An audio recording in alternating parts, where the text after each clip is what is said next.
ایک جانب جہاں دنیا بھر میں نئے سال کی آمد پر جشن منائے جا رہے تھے، وہیں دوسری طرف 1 جنوری 2024 پیر کے دن جاپان زلزلے سے لرز اٹھا۔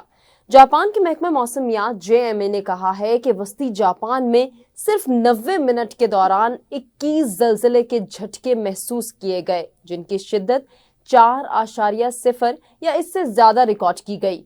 زلزلے کے شدید جھٹکے مقامی وقت کے مطابق 4:10 پر محسوس کیے گئے، جن کی شدت 7.6 ریکارڈ کی گئی۔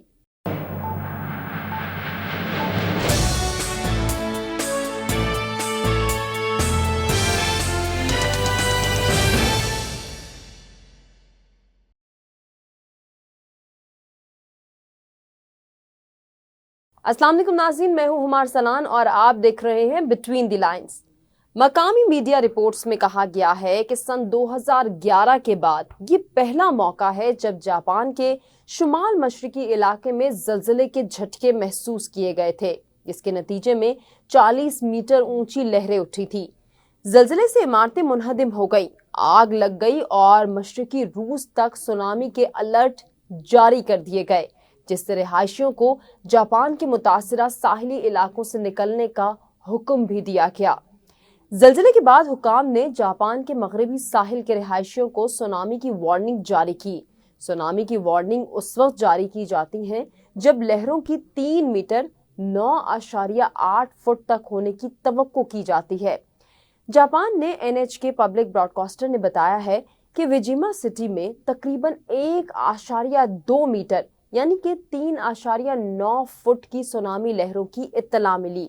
ریاستہائے متحدہ کے جیولوجیکل سروے کے مطابق جس علاقے میں زلزلہ آیا تھا اس کے قریب کم از کم 31 چھوٹے آفٹر شاکس کی اطلاع بھی ملی۔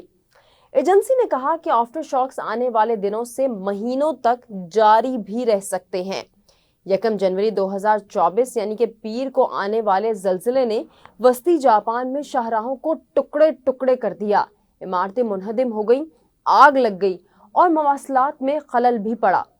NHK کے مطابق جاپانی چیف کابینہ سیکرٹری ہیاشی یوشیماسا نے کہا ہے کہ کم از کم 33,000 گھر بجلی کی بندش سے متاثر بھی ہوئے، جبکہ 8,500 فوجی اہلکار زلزلے کے بعد ہنگامی کوششوں میں مدد کے لیے تیار بھی کھڑے رہے۔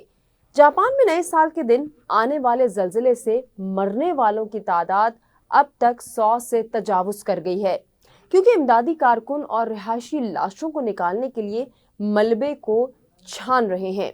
لگ بھگ 8 سالوں میں ملک کے سب سے مہلک زلزلے کے بعد زندہ بچ جانے والوں کی تلاش کی امیدیں بھی مدھم پڑ گئی ہیں، لیکن حکام نے ہفتے کے روز یہ کہا کہ 200 سے زائد افراد اب بھی لاپتہ ہیں۔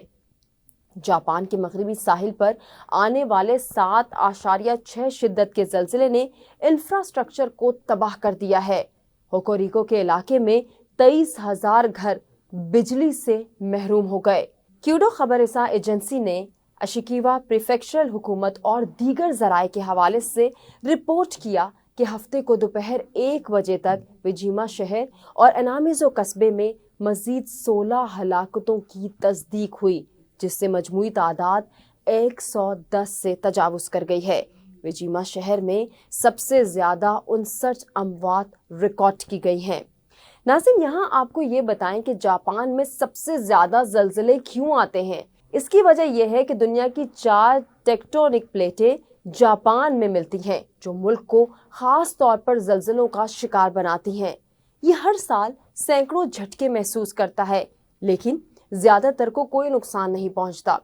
گزشتہ ہفتے کی اگر بات کریں تو گزشتہ ہفتے کے زلزلے سے مرنے والوں کی تعداد 2016 کے بعد سب سے زیادہ بتائی جا رہی ہے، جب جنوب مغربی جاپان کے شہر کماموٹو میں آنے والے زلزلوں میں 276 افراد ہلاک ہوئے تھے۔ 2011 میں 9 کی شدت کے زیر سمندر زلزلے نے ایک بڑے سونامی کو جنم دیا، جس نے پوری کمیونٹیز کو صفائی ہستی سے مٹا دیا اور فوکوشیما جوہری پلانٹ کو تباہ کر دیا۔ اس زلزلے میں کم از کم 18,500 لوگ مارے گئے۔